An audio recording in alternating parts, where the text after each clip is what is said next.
Daniel Kurnik, espero haberlo dicho bien, pero además un gusto saludarte, porque hace unos días nos topamos por ahí la noticia en Diario Judío de una exposición del Holocausto, pero en Europa del Este, y que además se esté mostrando justamente en Ucrania esta exposición durante estos tiempos para que mucha gente lo vea, no el mundo judío, sino lo vea todo el mundo. Daniel, platícanos de esta expo, platícanos de esta exhibición, ¿no? Sí, la exhibición, gracias Isaac. La exhibición tuvo un inicio bastante interesante porque en mayo del año pasado, en plena pandemia, desde Buenos Aires, pude conectarme con la directora del museo, Mijail Marmer, en Krivoy Rog, en Ucrania, por un tema esencial, por una pregunta. Mi abuelo, hoy se conmemora los 80 años de la invasión del ejército alemán, de los ejércitos nazis, que estaban varios confabulados, eran, por ejemplo, rumanos, húngaros, alemanes, por supuesto, italianos, austríacos, los que marcharon contra la Unión Soviética. Y en la Unión Soviética vivían millones de judíos. Nos movió un poco la de esta, pero ahí estás, Daniel. Ahí. No te estamos viendo. Ahí vienes. Ahí.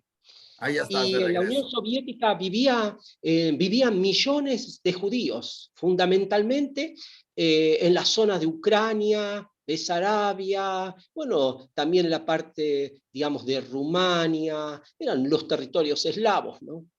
Y bueno, y cuando en 1941, en este 22, en el que es ya ahora 80 años, 22 de junio de 1941 se produce la invasión,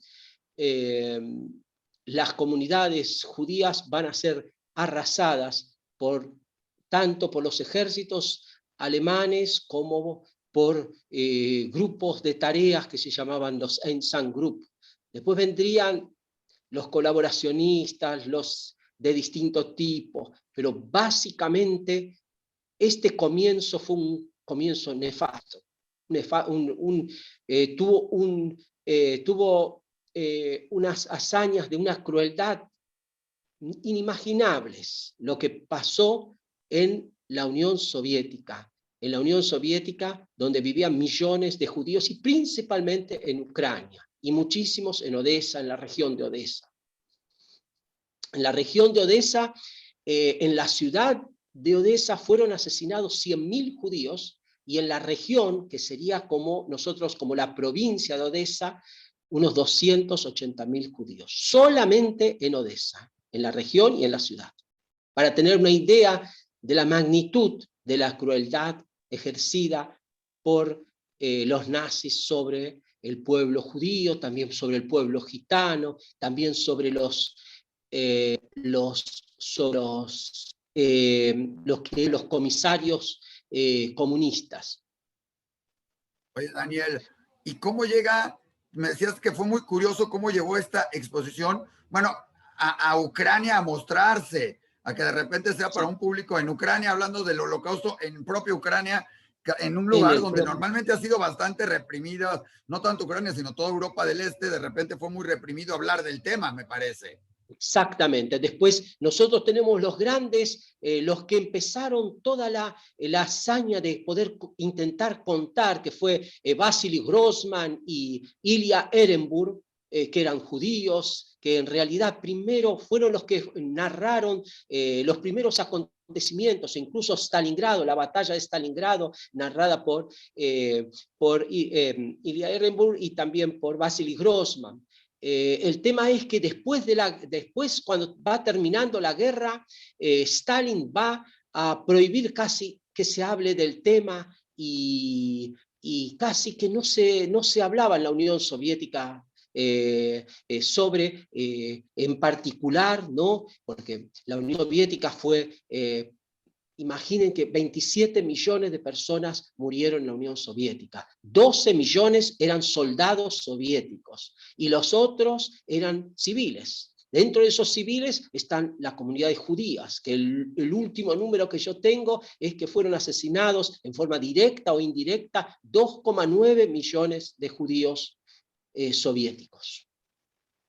Daniel, platícanos un poco qué es la exposición, cómo llegó a Ucrania, o sea, cómo la mandaste o cómo es, o qué es lo que se Y la muestra. exposición, ese acuerdo que yo hice, empecé con unas preguntas con Svetlana Pidubna, que es la directora de este museo Mikhail Marmel en Ucrania, y mientras iban las preguntas y volvían, yo le mandé un proyecto y ella dice, mira, podemos hacer algo. Yo en la imposibilidad de mandar desde Buenos Aires una muestra en donde yo tuviera que viajar, era muy difícil. Lo que pasa es que mi obra básicamente es el habla ucraniana y rusa.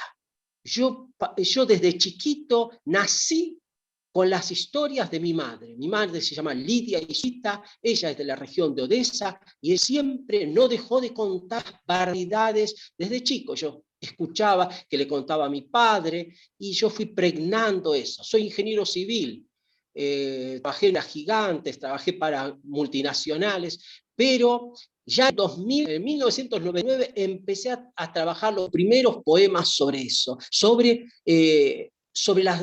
lo que contaba mi madre.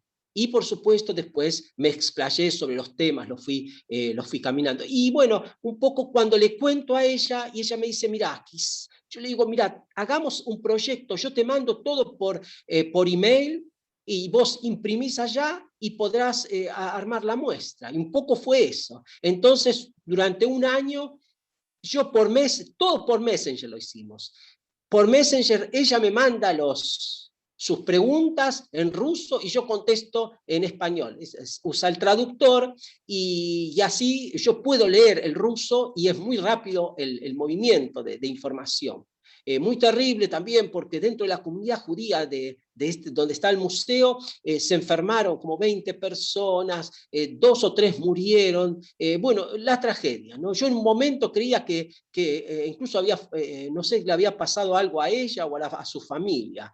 También todos se enfermaron con el COVID. Bueno, esas son las cosas. Pero pudimos armar esta muestra, que son como 150 trabajos individuales.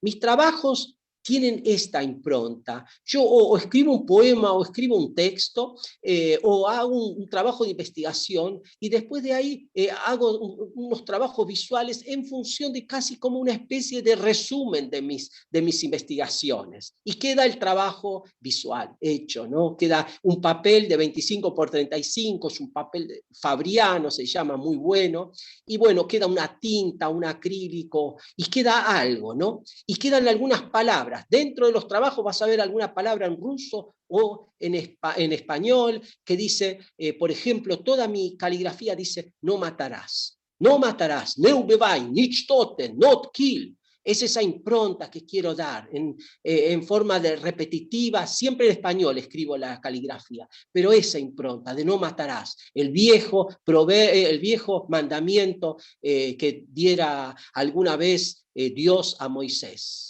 y que los hombres olvidan asiduamente. Podemos, los que desafortunadamente no podemos estar en Ucrania, ¿podemos ver la expo de alguna manera o ver algunos de los trabajos de alguna manera? Sí, mira, yo en mi Facebook estoy como Daniel Kurig, ahí posteo en general muchos trabajos, o sea que pueden encontrar todos mis trabajos. En Facebook tienen que navegar y navegar. Yo no la posteé totalmente la muestra, la tendría que postear para que la tengan, pero mis trabajos están todos. Pueden entrar en Facebook, en Instagram no, es muy poco lo que hay en Instagram sobre el Holocausto, pero básicamente Facebook.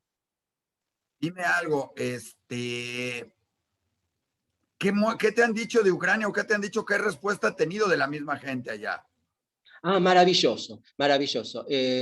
Siempre pensé que era realmente difícil, es un territorio difícil, Ucrania, pero es maravilloso porque las personas todas nos manifiestan lo siguiente, todos tenemos estas historias, me dicen, pero lamentablemente se están perdiendo y esto para ellos... cuando yo cuento la historia de mi familia es contar su historia. su historia también, porque todas las familias tuvieron estos casos. En Ucrania vivían 2,6 millones de judíos. Si la población estaba un poco entremezclada, entonces muchísimas familias tenían familias judías también dentro de su parentesco, un tío judío, y a todos les pasó lo mismo. Igual que durante la época de Stalin, las condiciones tan terribles que pasaron la población soviética, desde la colectivización, pasando por el régimen cuando sometía al pueblo a condiciones muy extremas, todos esos sufrimientos quedaron y muy pocos lo narraron. Por ejemplo, en mi caso se narra, y además después de tantos años, ¿no? Porque no hubo una pluma, no hubo alguien que dibujase esa tragedia, y muy pocos lo pudieron hacer. Y un poco es la gestora de todo esto, es como mi madre. Mi madre, durante cuando estos 80 años que se conmemoran hoy, a pesar que es como una especie, ¿no? Esto de conmemorar a veces es un contrasentido, sin embargo, tiene mucha significación esta fecha, porque cuando llegaron los ejércitos alemanes a Ucrania, primero llegaron los ejércitos alemanes, luego lo harían los rumanos. En el caso de Odessa, que sería entregada toda esta zona, quizás un 20% de Ucrania fue entregada a Rumania, que era un régimen fascista de Antonescu, y que él hizo lo que quiso con las comunidades judías y gitanas de su pueblo, e incluso las envió para ser exterminadas a las comunidades judías. Cerca de la mitad de las comunidades judías de Rumania fueron enviadas a Ucrania, a esta zona, a Transnistria, donde fueron todos asesinados. Judíos. Oye, rumanos. Dime algo, ¿qué muestras, qué escenas muestras, qué pones o cómo lo pones? Para que la gente se ubique un poquito más. Nosotros ya lo vimos, pero ¿qué más o menos vas mostrando en todo esto? Sí, por ejemplo, en un trabajo, a ver, yo acá lo tengo abierto, voy a... en un trabajo que ustedes... hay un libro que se llama César Vidal, El Holocausto, de César Vidal. Es conocido el autor. Y él ahí hace el registro de todas las matanzas masivas en Europa del Este. Y a mí hace como 12 años se me ocurrió, antes de hacer una muestra acá en Buenos Aires, el Museo del Holocausto. Buenos Aires tiene un gran museo del Holocausto, desde desde los 90 y pico, finales de los 90 me parece, en Buenos Aires. Y yo cuando vi esas listas que daba César Vidal, que es un investigador del Holocausto, sobre el Holocausto, que investiga, yo tomé esas matanzas y tomé día por día lo que sucedió. Tomé solamente las de Ucrania, porque las matanzas masivas se produjeron también en Polonia, en Ucrania. Después vendrían los grandes campos de exterminio en Europa occidental. Pero en Europa oriental, todos fueron, en su mayoría fueron matanzas masivas. Y tomé día por día cómo iban dándose las matanzas. Y puedes ver ahí, son 5 libritos de madera que dice, el primero, en el centro dice la cantidad de muertos, de un lado dice la ciudad y del otro la fecha. Y es impresionante porque son 5 libros de madera, todos escritos uno detrás de otro, los decenas y decenas de días donde se producían estos asesinatos. De las matanzas que sabemos en Ucrania, la más terrible es la que conocemos como se llama Babi Yar, en Kiev, donde se produjeron 33.771 asesinatos al pueblo judío de la capital de Ucrania, Kiev. Y esto fue creo que en octubre de 1941. Tendrías que encontrar acá. Bueno, un poco esa obra para mí es muy importante. Estas matanzas también se produjeron en Polonia, pero básicamente lo que eran los Einsatzgruppen y Heydrich, ese famoso nazi que estaba al lado de Hitler, él planearon, ¿no? con todos los ejércitos de los Einsatzgruppen, que eran 4 que recorrieron toda la Unión Soviética, planearon estas matanzas. Convocaban a la gente de alguna manera, porque las comunidades judías estaban todas escondidas, lo que es increíble, ¿no? Estaban escondidos y no iban a presentarse, y de repente, con alguna estrategia, no sé, de todo tipo, se planeaba, decía, bueno, vamos a trasladarlos, y la gente se presentaba. Y ahí es donde ocurría la matanza. Y es desde el principio. Yo, a ver si puedo abrir acá. Mirá, si vos lo ves, no sé si la viste, Isaac, si viste las tablitas esas. Algunas cositas lo vimos en fotos, pero lógico, las tablitas, ¿ves que son en fotos 5? de lo que se podía ver, ¿no? Pero ves que ahí no tenés abierta la compu, ¿no? Sí, aquí la tengo. Bueno, donde dice, bueno, encima en ucraniano lo dice Holocaust Ucraini. Sí, lo vimos varios de esos, en todo el ucraniano está. Claro, pero fíjate que las maderas dicen la fecha en el centro, la ciudad donde pasó y la cantidad de muertos, de asesinados, ¿no? Y por ejemplo, podés ver Lvov, y acá dice 3000, el 2 del 7 de 1941. Lutsk, acá lo tendría que ampliar un poco. Bueno, voy a leer algunos. Rovno, 300, el 29 del 6 de 1941. Fíjate, lo que es increíble, si vos ves esas tablas, recorres, dice Beretsetsko, 22 del 6 de 1941, Isaac. Sí.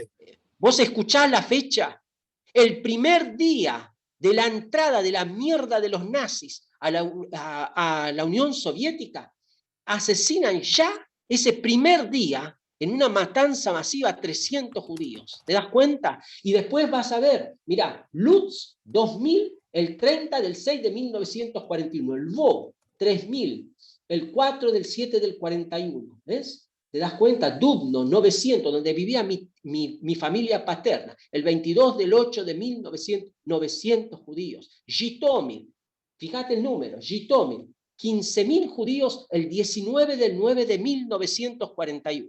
Así podés recorrer estas tablas. Vinnytsia, 28.000 judíos asesinados el 22 del 9 de 1941. A veces duraban estas matanzas varios días, Isaac. Claro, iban haciendo, o sea, no era inmediato todo esto. Y yo acá puse solamente un día, te das cuenta, porque a veces duraban varios, pero si no, no me iba a entrar en las maderitas estas. O sea, tiene ese tema histórico, ¿no? Que me pueden decir, bueno, pero lo que quiero decir es la magnitud de la tragedia, ¿no? Y además voy a contar lo que el drama de que mi madre tenía 7 años, 6 años y medio, 7 años, cuando llegaron los nazis a Ucrania. En una mañana, y eso debe haber llegado, ellos llegaron en octubre, o sea, en junio, el 22 de junio, empiezan la ocupación en la Unión Soviética, y en octubre llegan a Odessa. Cuando llegan a Odessa, cuando llegan a la región, mi familia estaba a 150 kilómetros de la ciudad de Odessa. Cuando llegan a Odessa, mi madre, la familia de mi mamá tenía 5 hijos, y estaba mi abuela, que se llamaba Pasunia, y en una mañana mi abuela grita a los chicos, a los 5 chicos, Jite, dice en ruso, Jite ne devitsa, povезут еврею на смерть. Niños, no miren, le dijo, gritando como loca, porque llevan a los hebreos a la muerte. Como ya hacía frío, o sea, seguramente era noviembre de 1941, mi mamá, que los vidrios estaban condensados, y hizo como un pequeño, borró un poco la bruma que tenía el vidrio, y miró, y lo que vio fue algo que no lo puede concebir nadie, una cosa tan terrible. Habían los nazis, eran los Einsatzgruppen, porque estaban bien ordenados, era un ejército.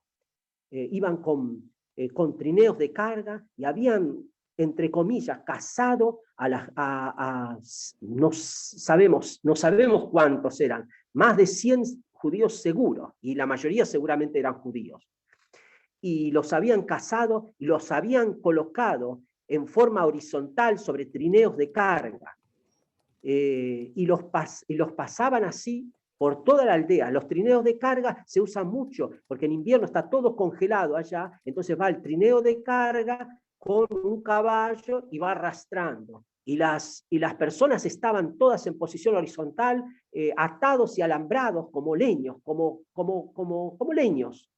Y eran muchos trineos y todos acompañados con esas famosas motos con sidecar del ejército alemán. Y pasaron todos en el medio de la ciudad, en el medio de la aldea, porque era una aldea que se llamaba Krasnaya Polana, era como Yasnaya Polana de Tolstoy, pero esta era Krasnaya Polana. Krasnaya quiere decir la polana roja.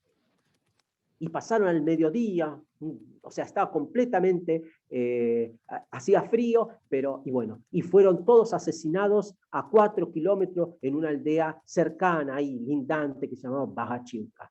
Esta historia, esta terrible visión que le tocó vivir a mi mamá, mirando eso, una niña de 7 años, nunca ella se lo olvidó. Y siempre, de alguna manera, en algún momento, durante... bueno, ella está todavía en perfectas condiciones, gracias a Dios, pero es notable que ella nunca se olvidó de esa escena, ni de todas sus vivencias durante la ocupación alemana. Pero esta es la más cruenta. ¿Por qué? Porque ¿por qué lo hicieron esto los nazis? Simplemente, además de toda la maldad que representa esa acción, lo hicieron para amedrentar a todos los aldeanos, para que nadie ayudase a las comunidades judías. Porque, por ejemplo, en Bajachiuca ahí había 2 colonias judías. Y probablemente estos judíos, que ellos sabían, los habían, no sé dónde los habrán sorprendido, eran todos de la región. Y había muchísima población judía. En Rayuca, en todos los pueblitos cercanos, ¿no? En Rayuca, en Pervomais, bueno, en todas las aldeas o ciudades pequeñas de ahí de Ucrania. Y dime algo, ya para terminar un poquito. ¿Qué sigue con esta expo? Porque está en ucraniano y en ruso, me parece. Está en ucraniano. Y hay, por ejemplo, la historia de Bronia, esa la dejamos también en español. Está en ruso y en ucraniano. Ahora lo pasaron, como es en Ucrania, la Svetlana lo pasó al ucraniano, ¿no? Para que se haga más audible, ¿no? Y se pueda entender para los ucranianos. Pero el ruso y el ucraniano son lenguas eslavas, son bastante similares, pero no son iguales. No son iguales, pero en son general un poquito en diferentes Ucrania al español, entonces creo que nos los van a complicar un poco. Sí. Pero bueno, sabemos que tu trabajo hay mucho en español y todo, y estoy seguro que lo vamos a poder disfrutar en algún momento. Ah, sí, totalmente. Sí, claro. Yo quiero hacer una muestra en México, claro. Alguna vez tengo, mirá, Isaac, no te había comentado, pero una amiga mía que la súper quiero es Margot Glantz.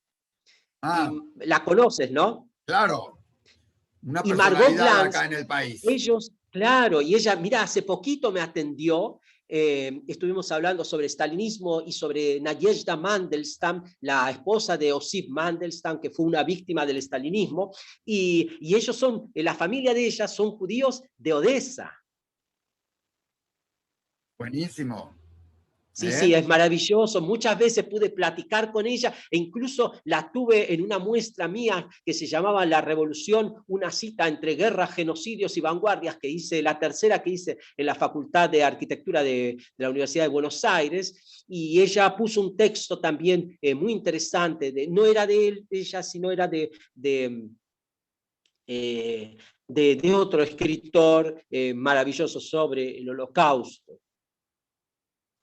Sí, ella ha hecho varias cosas en Y ese otra sentido. conexión con quien actuó mucho de México es Katia Mandoki, que no sé si la conoces, es la gran experimentada en filosofía de la Universidad Nacional de México, en estética. No tengo el gusto de conocerla, pero hemos oído y seguramente alguna cosa interesante por ahí, ¿no? Sí, sí, es maravillosa, es una gran estudiosa sobre estética, Katia, que yo muchas Perfecto. veces interactúo con ellas. Daniel, pues estaremos muy pendientes, estaremos haciendo otras pláticas contigo para conocer un poco más de todo esto, definitivamente, porque hay que verlo, hay que checarlo, hay que conocer mucho más de todo esto, ¿no?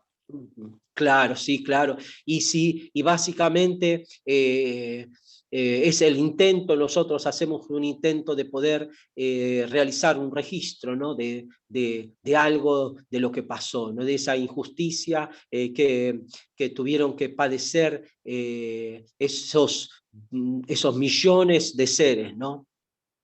Claro. Oye, y ya nada más en ese sentido, ¿qué sigue contigo? ¿Qué sigue en todo esto? Y esperamos siempre nosotros, esperamos hacer, vamos a ver si hacemos alguna otra muestra en Ucrania, que sería muy interesante, con investigadores, pero siempre estamos a la propuesta, ¿no? De ver, y sí, me encantaría hacer una muestra en vuestros espacios allá en México, donde hay tanta, incluso comunidad judía. No sé si las comunidades judías que hay en México provienen todas de Europa del Este o hay muchos Hay que muchos provienen sefaradíes que vienen de, sefaradíes. exacto, que vienen de los países como de Siria y hay gente que viene desde, lógicamente, de España y de los países de donde surge los sefaradíes y de los Balcanes y de Turquía. Hay una gran comunidad que viene de Europa occidental, lógicamente, ¿sí? Principalmente salidos desde Polonia, Rusia, Francia, Alemania, Rumania, Claro, ¿sí? Lituania, sí, entre sí. todo esto, ¿no? Bueno, la comunidad judía de Argentina de América Latina es la más importante, ¿eh? Más importante que Brasil y todavía que México, en número, o sea, es muy numerosa.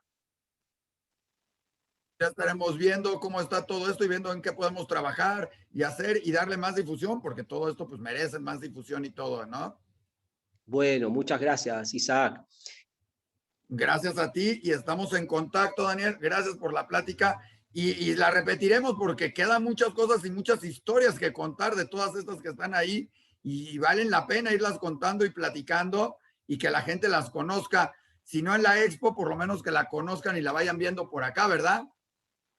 Sí, sí, en el Museo Mijail Marmer la muestra va a estar hasta septiembre de este año. Entonces hay varios meses donde podemos, yo voy a seguir insistiendo, ¿no? En mostrar. Claro, todavía no nos dejan viajar mucho para allá, pero ya estaremos viendo cómo Es verdad. viajamos o cómo verla, y si no, pues por lo menos para traerla para estos rumbos o para traducir o para hacer algunas demostraciones de la misma y algunas muestras de la propia, ¿no? No, lo que es, Isaac, lo que es muy interesante es que estas cosas se pueden hacer porque toda la muestra fue impresa directamente allá, se manda por email, se imprime, como mis trabajos son, en verdad, si vos ves los videos, queda bastante bien la impresión.